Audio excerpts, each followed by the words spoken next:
Welcome to today's webinar on how AI is changing the I/O requirements for high-performance computing and supercomputing. My name is Keith Parker. I'm the Director of Product Marketing, and today we're joined by Jim Brennan, Director of Systems Engineering for AI and high-performance computing with Pavilion, as well as the Principal Federal Architect, Keith Ober. Today we'll be talking about how AI workflows and the evolution of parallel processing functions have impacted the flow of data and why that's having a major impact on the success or the failure of various AI initiatives. And we'll talk about how that evolution has moved the challenge in high-performance computing from compute to I/O, and why I/O is now the biggest challenge in these environments, and why a parallel storage solution can deliver unrivaled results. And with that, I'd like to introduce Keith and Jim. And Keith, would you like to talk a little bit about how high-performance computing is impacting high-performance compute? Oh, absolutely. It's my pleasure to be here today with everyone. And I'd like to start out with a little bit of a look back as to what's been going on, because I think jumping straight to the problems of today can best be explained by looking back a little bit and understanding where we've come from. So on the left-hand side, I've taken this from the High Performance Computing's website, Top 500, with lists out these supercomputing environments. And if you look back to 2001, you know, a single socket had one CPU core in that architecture. Now, when you contrast that with what we're doing today on the right-hand side, in 2020, even this is a little bit outdated, you see anywhere between 20 CPU cores per socket, but there's also even 64 cores per socket. You know, this is a substantial increase in the number of cores per socket that's happening in the marketplace. And, you know, that's more cores that are capable of processing against data. And I think this is an early indicator that we've got some challenges likely building up inside of the architecture. Jim, I don't know if you had any thoughts on that. You've seen any experience on that side of it, on the compute side?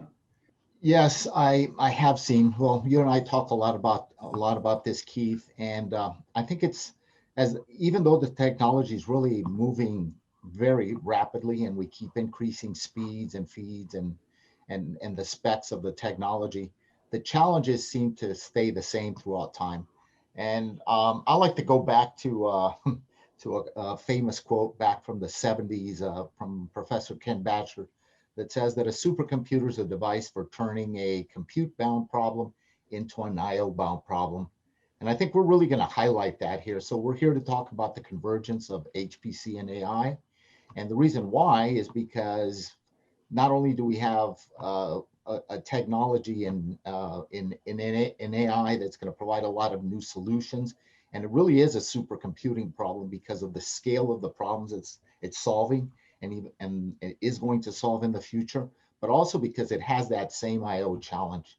So keep an eye on that. Really the name of the game of this talk is going to be I/O, and we're going to demonstrate why. Well, in the Top 500 map, there's an interesting view that you can go at it and look at and visualize kind of a tree map of the supercomputers. Again, I did this from 2001 versus 2020. And you know, you talk about the CPU cores per socket on the left-hand side. If you look on the right-hand side, you know, just imagine a lot of these compute infrastructure systems, these supercomputing systems today have, you know, 48, 64 cores built into them. But that's not it. I mean, these guys have gone in and they've taken advantage of things like NVIDIA GPU cores and integrated those into their supercomputing systems. And you see this making up a significant chunk of supercomputing systems out there in 2020. And I'll tease you with a question, Jim, as you know, why do you think that there's such a growth in the GPU-based computing out there in these systems? Well, certainly AI is one of the driving factors, but it's more than that. It's parallel computing. So as we reach kind of the peak of traditional CPU speeds, since we can't go any faster on a single core, the name of the game again has been to go multiple cores, to really go parallel. And that's both at the CPU and GPU level. Now, GPUs have the advantage because from the beginning, they started out as a parallel architecture. And it's no free lunch, because the challenge, all you're doing is translating the challenge from having one core to multiple cores, but then the software has to be able to deal with that. And not all problems are trivial to be able to parallelize. So it's a huge effort there, and we don't want to say that, hey, it's easy, just switch from CPUs to GPUs, because there's a lot more to it than that. But the trend is definitely there, and I think it's highlighted in this diagram that you created, where we see literally the yellow highlight zones, the rectangles showing that parallel processing in the GPUs integrated into these four well-known architectures.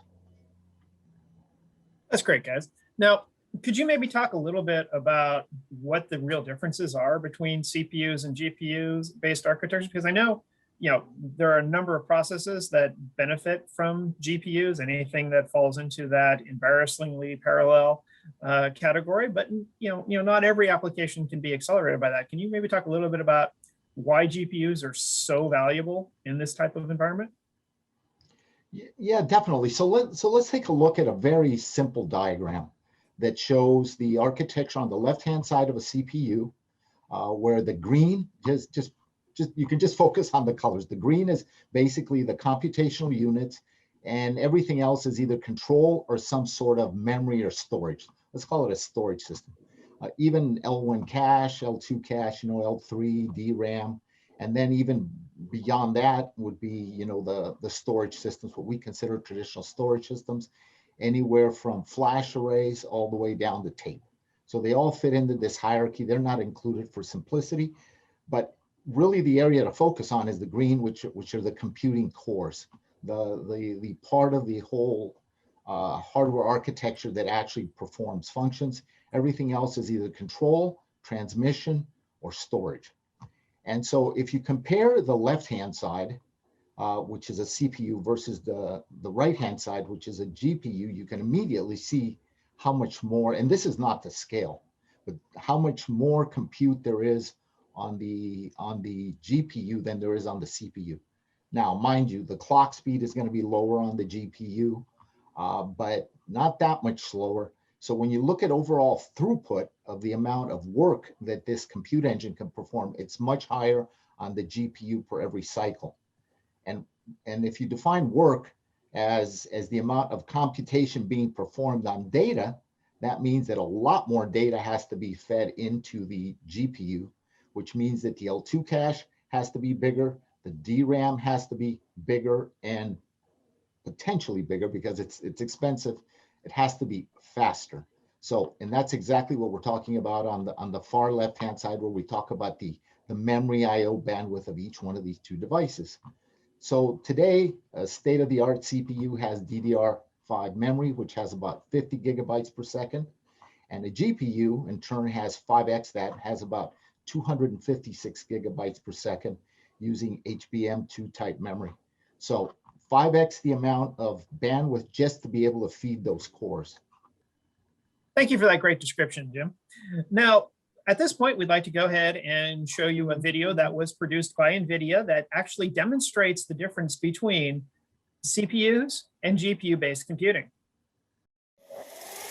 All right, I introduced to you Leonardo, and he's going to paint a picture for you guys in the way that a CPU might do it, as a series of discrete actions performed sequentially, one after the other. In 3, 2, 1. Let me speed it up.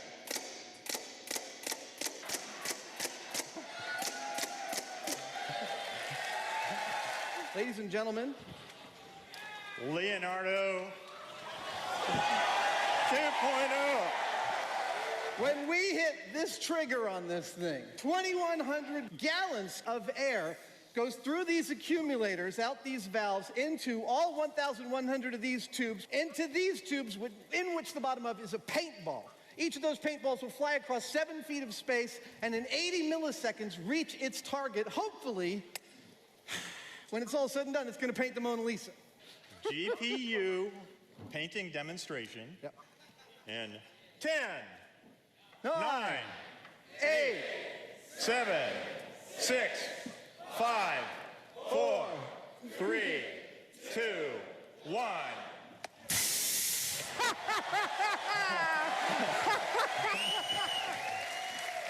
Ladies and gentlemen, science class is now over. Thank you. Great. Now, Jim, would you like to walk us through how that video really defined the difference between CPUs and GPUs and how that interfaces with the I/O subsystem?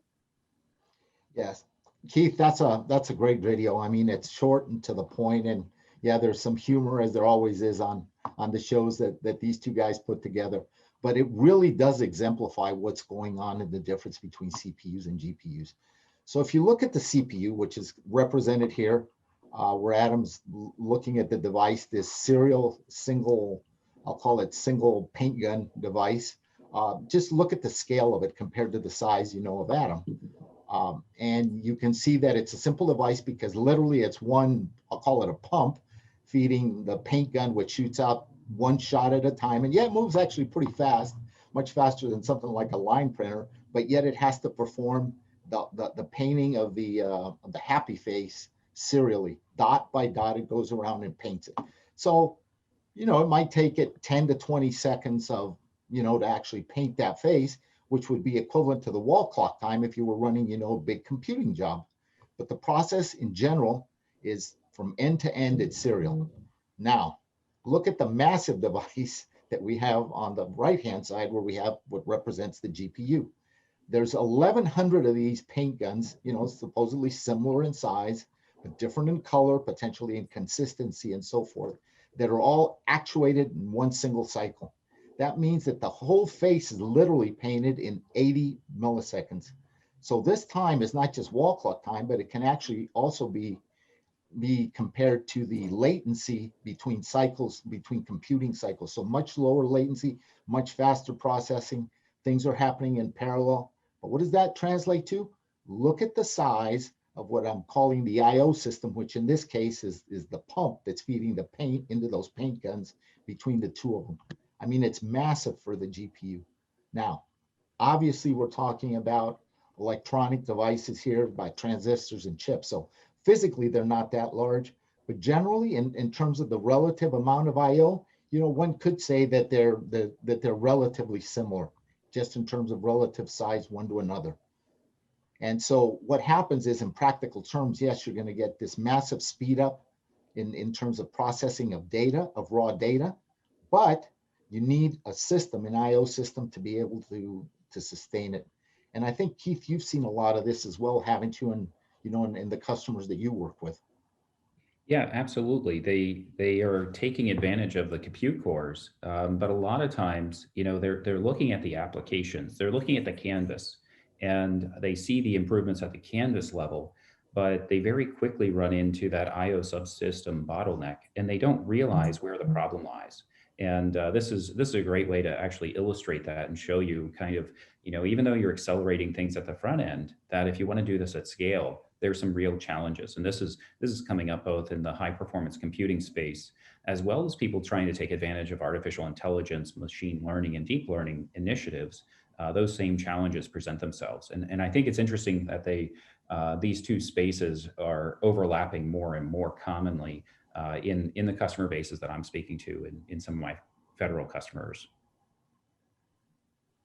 I would agree with that. And I would say that, so the title of our talk talks about supercomputing, but really this is about HPC.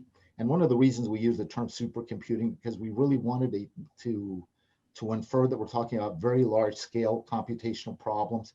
But the same thing applies to commercial HPC, whether you're talking about, design of automobiles or a jet engine or monitoring a process in the oil industry. We're talking about the same type of problems and the same type of applications and convergence of both CPUs and GPUs. That's great. Now, could you talk maybe a little bit about how the data path has changed over time? As these GPUs move into parallel processing, obviously there's going to be a need to increase the I/O to them, as well, data has gravity, and finding ways to fulfill those parallel processing, the I/O is going to need to change as well. Yeah, you make a good point, Keith. And this is really quintessential architectures that I still run into today is, a server, dual socket, motherboard type architectures. And the way they feed the data in is essentially building out massive racks of spinning drive architectures.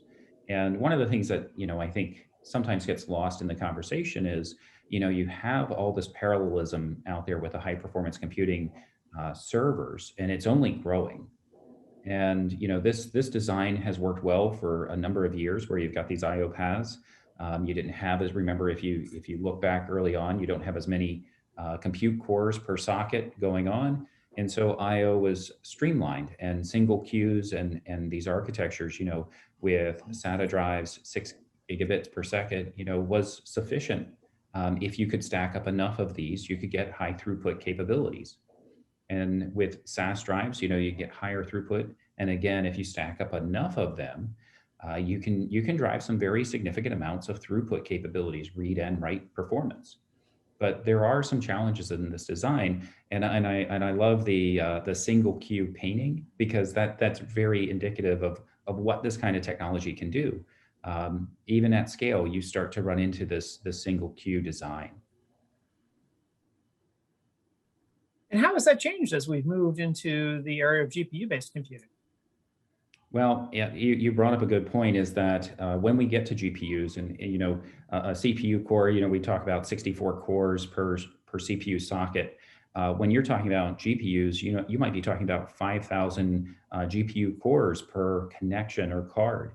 And what I see customers looking at some of these HPC environments, if they're not incorporating GPU cards into the servers, they might have a stack of potentially NVIDIA DGXs, or their technology embedded in other architectures, where they're pulling in and they want the ability to have GPU-based computing in their architecture. And that drives massive amounts of I/O, and really it's multi-threaded I/O. They're trying to pull this data in, and this is where the workloads also change. If you're talking about traditional high performance computing, and Jim might be able to dig into this a bit more in a moment, traditional high performance computing, a lot of times, I come from the life sciences workflow, was embarrassingly parallel, but other workloads might be single threaded and didn't run into this problem. If you look at AI models are very iterative, and you're looking at sorting through a data set to maybe train a model. Well, there's lots of I/O, and latency becomes a factor in your data gathers. Jim, I don't know if you have any thoughts on that as well. Yeah, so you bring up a good point. So you come from the life sciences. I come more from the physical sciences, from things like, designing aircraft, spacecraft, where you're doing modeling of fluid dynamics or structural modeling, things like that, electromagnetics. And a lot of those codes, first of all, just for a historical perspective, in the past, the trend was to build these big, massive CPU architectures that had a pipeline. And we talked about vectorizing codes, meaning that we had to make them as fast as possible linearly in a serial fashion.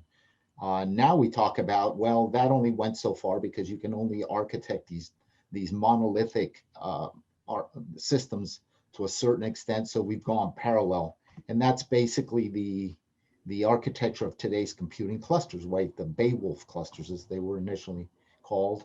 And it's about scale out. It's about running things in parallel. Again, I keep reminding everyone that parallelization is good, and it works well, and it helps scaling, but there's also a challenge with the software, and not all problems parallelize equally well. Certainly they're not embarrassingly parallel, like computer graphics or some of the life sciences problems you were talking about, Keith. In these cases, these codes, sometimes they run in these numerical methods that run in this, I'll call it like in synthetic time steps, because each time step doesn't correlate one-to-one with real time in a physical environment, but you still need this convergence. And some of these codes, you have to be careful about some of these numerical algorithms, the stability of them when you parallelize them, so that you don't introduce some numerical instability while you're doing so. So it's a complex problem, but as we tackle larger and larger and larger problems, I think we all realize that at least today, the way to go is more parallel. And as we do so, the IO, basically the fuel system that pumps the data into the computational engine, needs to get bigger and faster. And when I say bigger, being able to handle larger volumes of data, not necessarily more racks of, more racks of our data center space. And would you like to discuss a little bit about how NVMe has enabled that? Yeah, I think this is one of those interesting areas where my space. I've worked for the last several years now working with companies where NVMe is the fundamental technology. It made tremendous advantages for parallel processing with the 64,000 NVMe queues, as well as 64,000 command options. This gives you, end to end that parallel performance architecture that I think is demanded by HPC and AI-based application stacks, and aligns very closely to painting this picture. How do you do that? Well, you need to be able to get the I/O all the way from these CPUs and GPUs all the way to these NVMe queues, because that's where your data is going to reside. There is this growing challenge of how do you get the data in there. I think NVMe is an enabling technology, and fundamentally, I believe it's going to be a growing market for this environments where customers are saying, I've talked to several groups who are like, for my workload, I need everything in flash, and I need the ability to get access to a significant portion of my data from NVMe drives because I can't get it from other architectures. Jim, you probably have a different perspective on this, coming from the even larger environments. I'm talking to many of the somewhat smaller in scale designs, but you certainly know some of the larger ones. Well, and that's a good point. So you used the phrase that you were talking about customers that actually need all of their data in flash. Well, ideally that would be great. But when you start talking about the latest generations of systems that are being deployed actually this year and most recently, that we're talking about exascale computing systems, which have typically petascale storage systems, which are not just units or tens of petabytes, but hundreds of petabytes. And so at some point in time, you reach the point of diminishing economic returns. And even though there's those that believe that one day everything will run on flash, and certainly we at Pavilion hope it happens, we understand that that's not the reality today. So what does that mean? That means that we believe that flash has a place potentially as what we call a tier 0 to handle those really fast IOs, and potentially multiple IOs and workloads at the same time. And what I mean by that is actually feeding the computational engine, but at the same time, kind of saving whatever data was written to this tier, and then flushing it out to some other tier behind it, of potentially more of slower, larger capacity. And so when you talk about all of this, if you notice, I said at the beginning of this talk, the name of the game was IO, and look at everything that's red here, it's IO, and NVMe is really the great enabler of that. So NVMe, together with the flash drives, is really what enables this massive parallelism to be able to feed the requirements of both the CPU and the GPU computing at scale. And I think all customers in general realize that, and just the more you're pushing that leading edge of computing, the more aware you are of that situation. You make an interesting point. And I think one of the things that we need to discuss is, as that data is coming in and being moved in and out of the flash, which then acts as that tier 0, it's not just about read performance, providing that IO to the processing, but it's also the write performance. It's ingesting data from all different sources so it can make it available in that continuous flow. Is that correct? Yes, absolutely. That's exactly what I was referring to.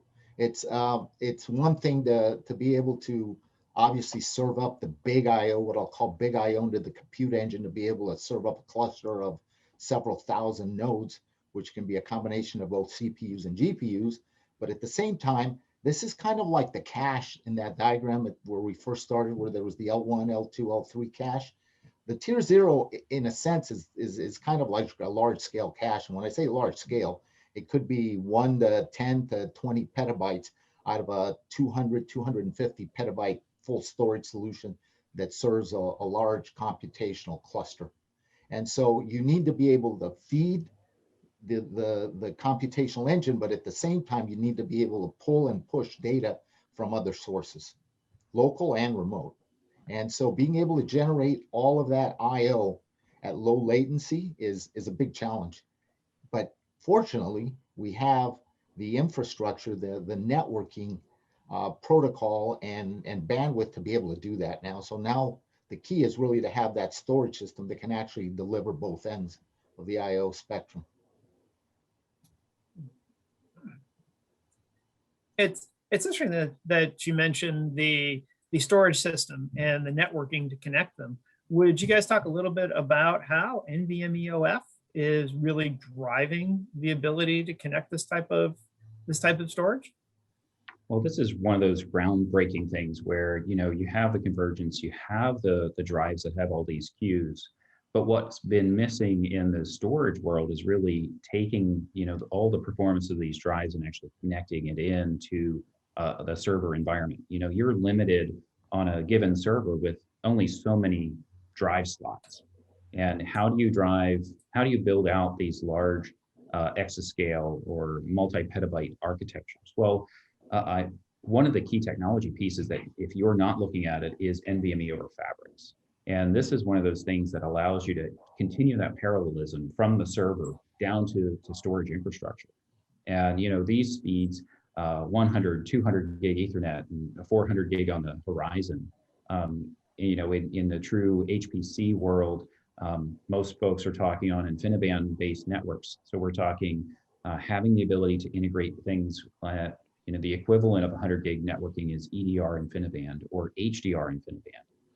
And what this allows you to do is you can decouple your compute and GPUs from the storage and create, you know, a high-speed fabric for moving this IO, because really, when you scale this out, you're going to have a massive amount of compute accessing. You want lots and lots of drives, because at some point you need the throughput number. Like Jim mentioned it just a moment ago. You need that high throughput, whether it's a write-intensive workload or a read-intensive workload. You need that high throughput.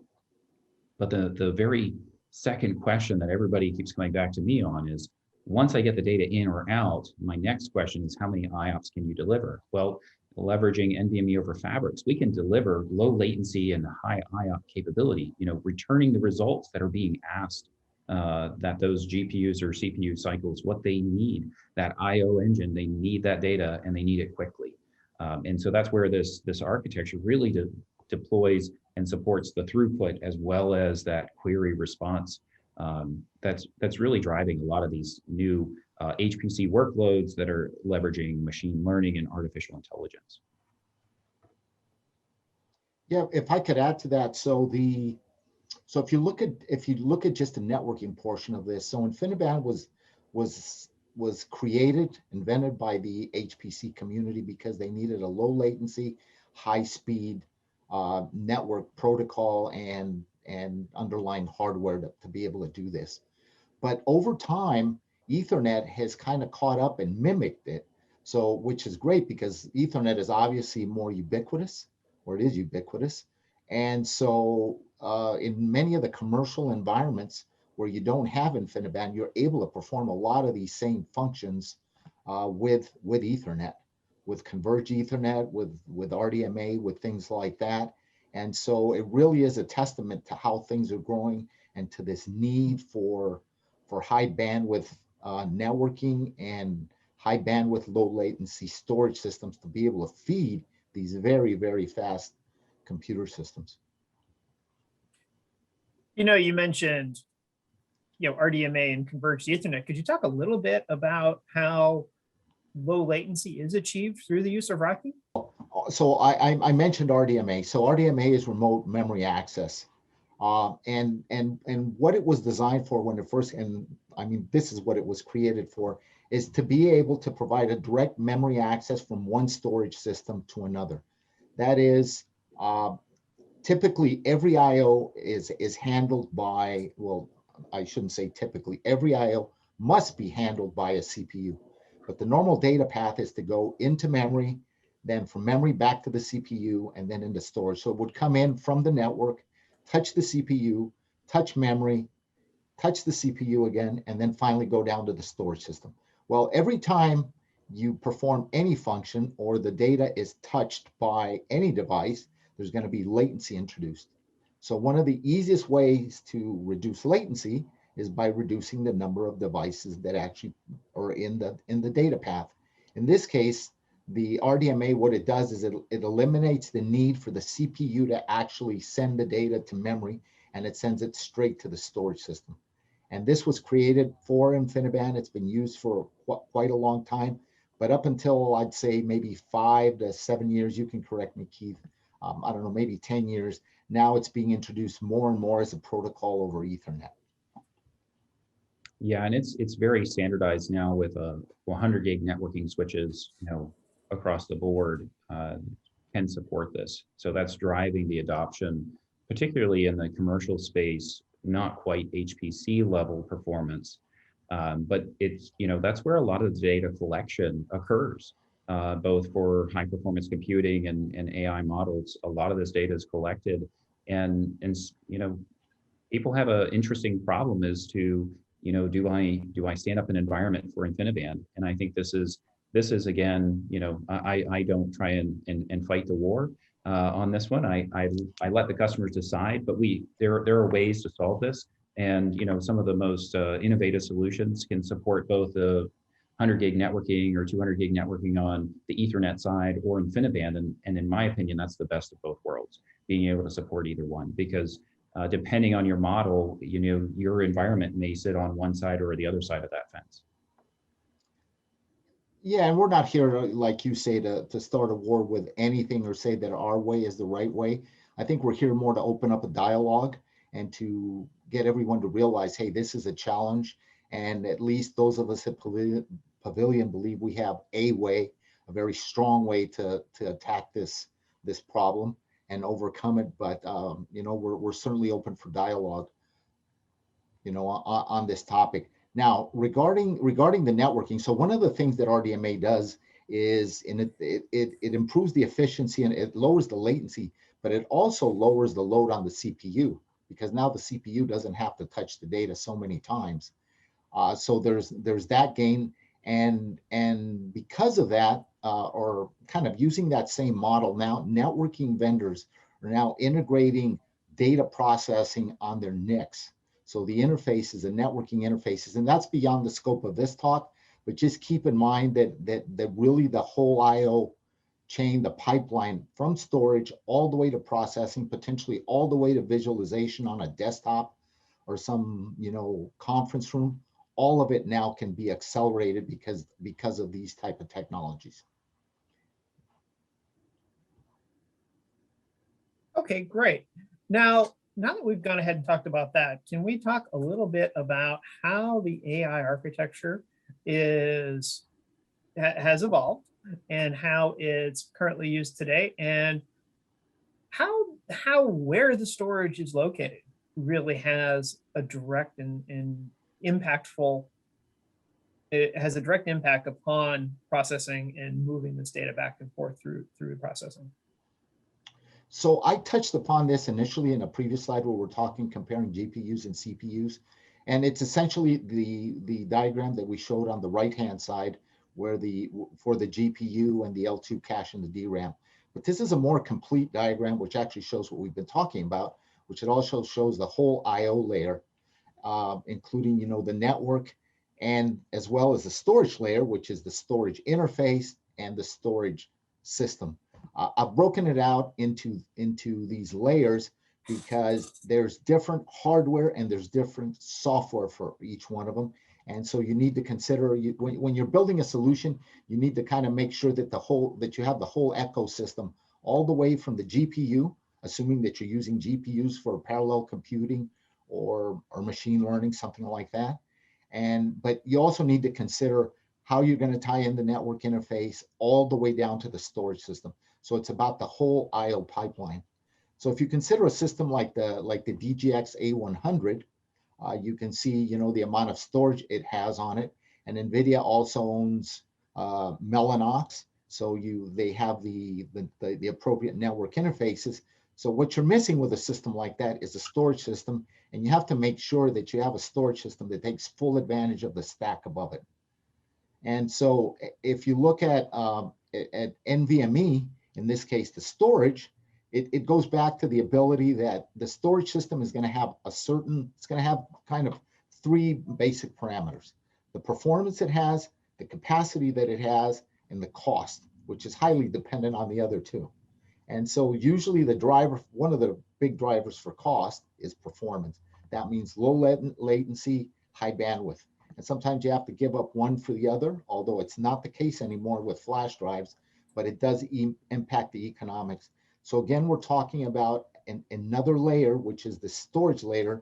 And when it says storage system, even that one could contain multiple tiers.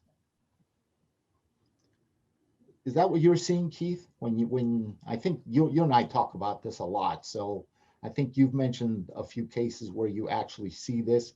And in particular, I'll mention that I think I've heard you mention this data flow gap where customers, you know, have the internal system to something like a DGX, but obviously the data sets are so large that they can't fit, you know, within that internal system. Yeah, that's absolutely the case. Is that you know, what customers run into is you know, the data flow gap. You know, they'll also call it the data cliff.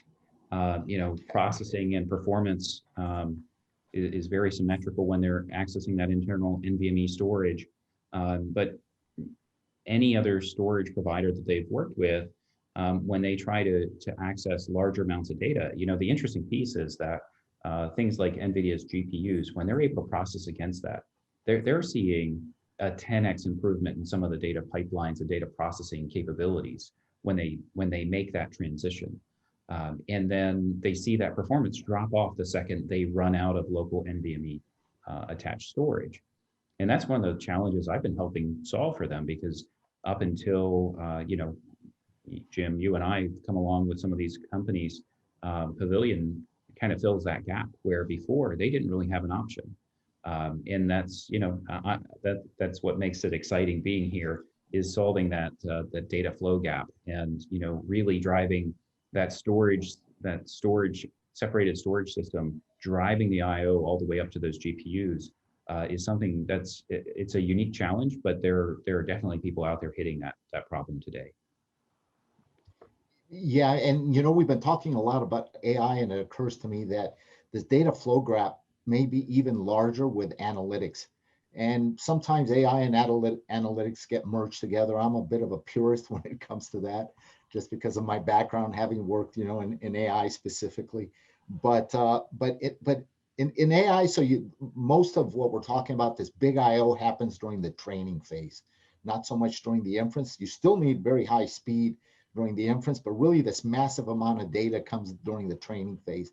But in analytics, it's basically all the time, because you're dealing with even potentially larger data sets that are, you know, tens or hundreds of petabytes, and you have to push them through this data system to do some recognition, to gain some insights from the data, some sort of intelligence. And therefore, any storage tier that you have, other than your final resting archive or the sources, something like sensors, which we're having an explosion of sensor data now with the whole IoT revolution occurring right now, that data gap gets bigger and bigger and bigger, and therefore it's more important to be able to deal with that.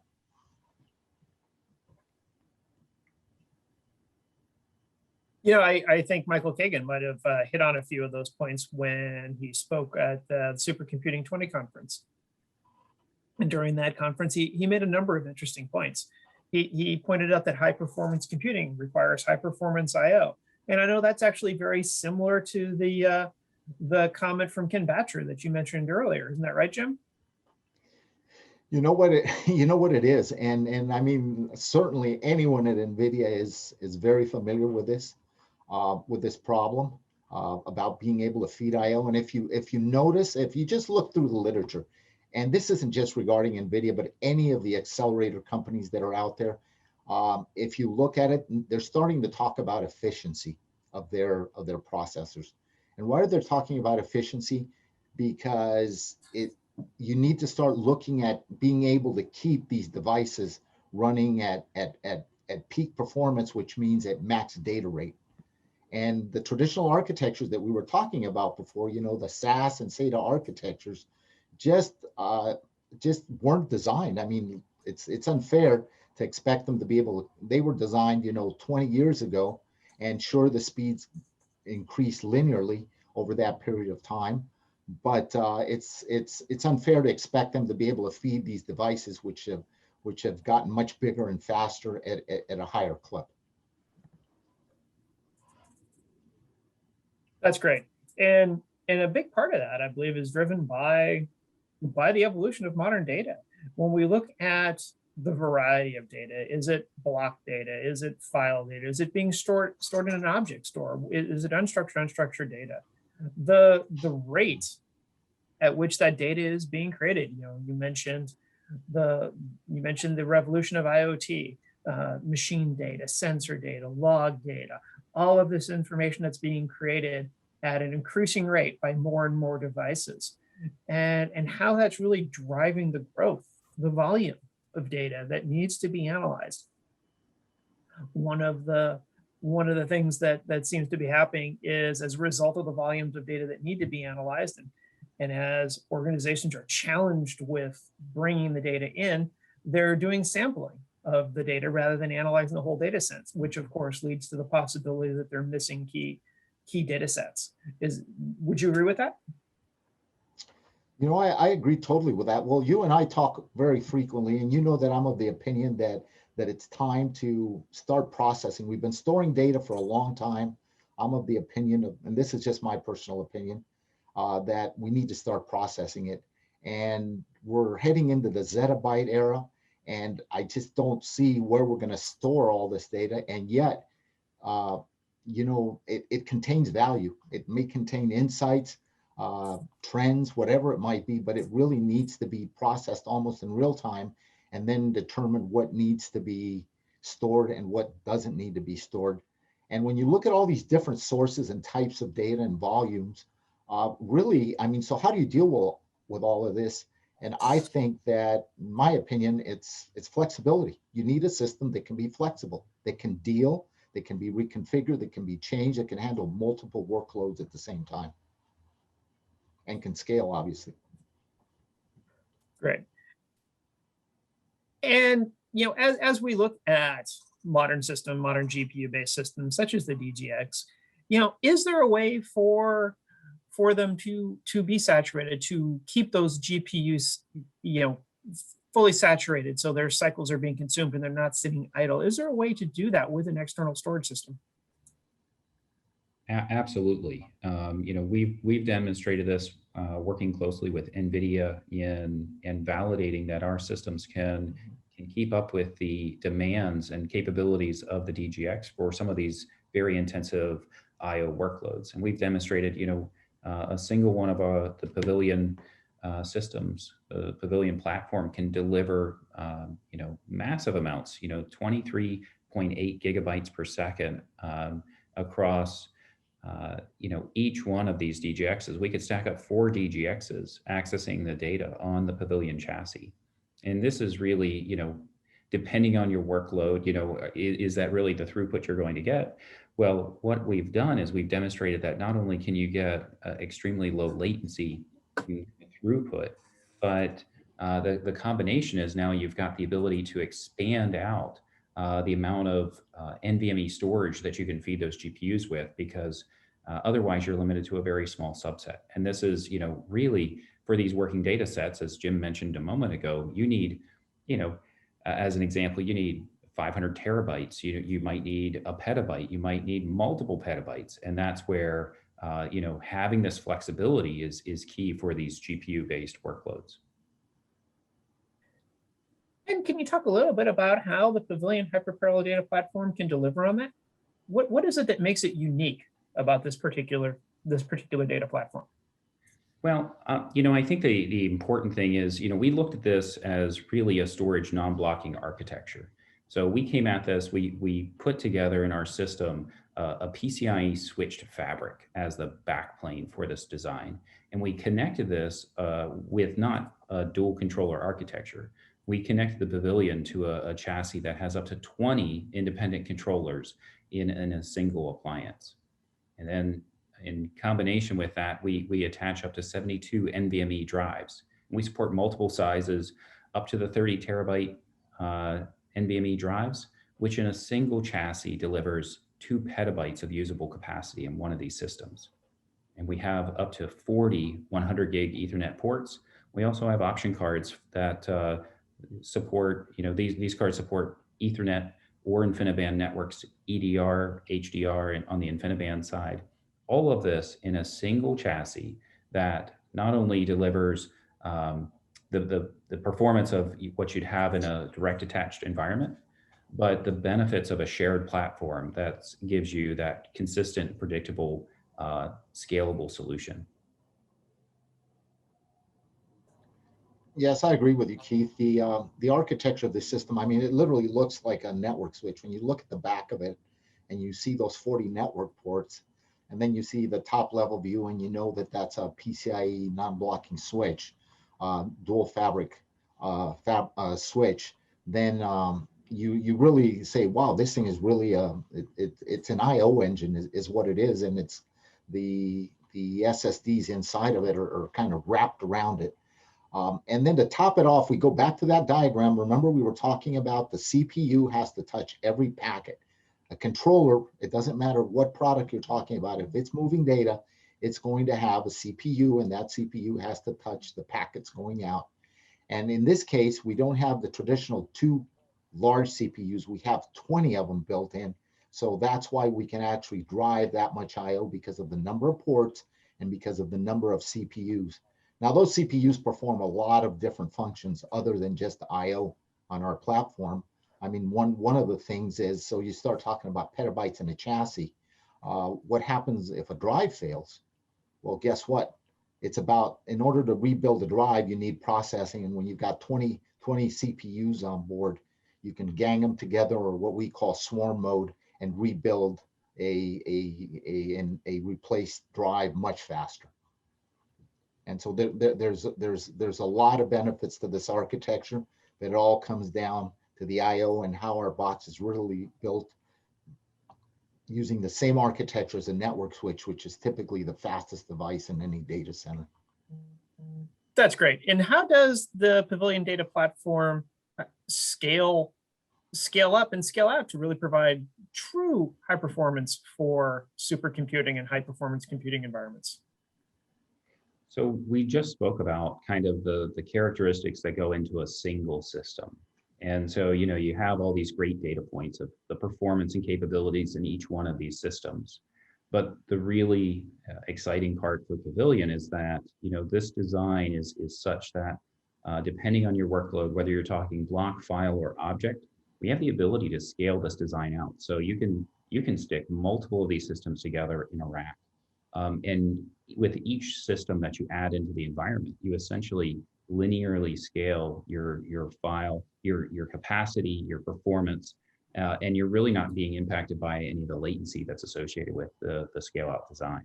So, as an example, in a rack of infrastructure, we could be talking about 1.2 terabit per second of throughput capabilities. That's on the read side.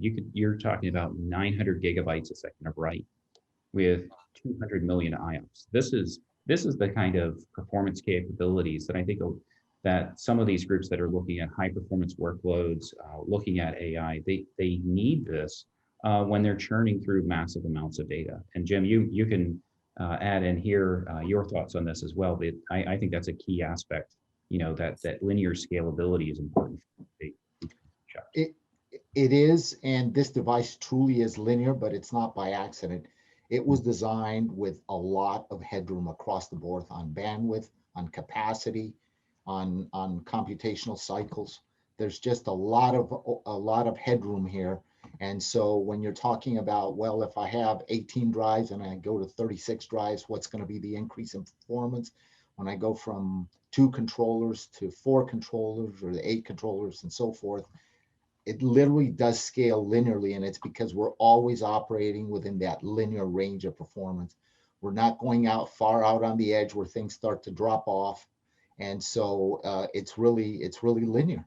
And I think that when you talk about scalability and you talk about typical storage systems, whether it's a parallel file system or whether it's a scale out NAS, something like that, they tend at some point to hit you tend to reach diminishing returns by adding more modules, and you have to go to another file system or so forth because the underlying hardware just can't scale. So far, we have not found those limits. We're not saying that we don't have them. We certainly do. It's not an infinitely scalable system, but within the parameters that we're talking today, it really is linear, and we have tests to prove that. So I think we're very proud of that part of it. But again, it didn't happen by accident. It's something that was designed into the base architecture from day one. Well, great. Thank you very much, Jim and Keith. I think at this point, we will go ahead and open it up to some live Q&A from our audience.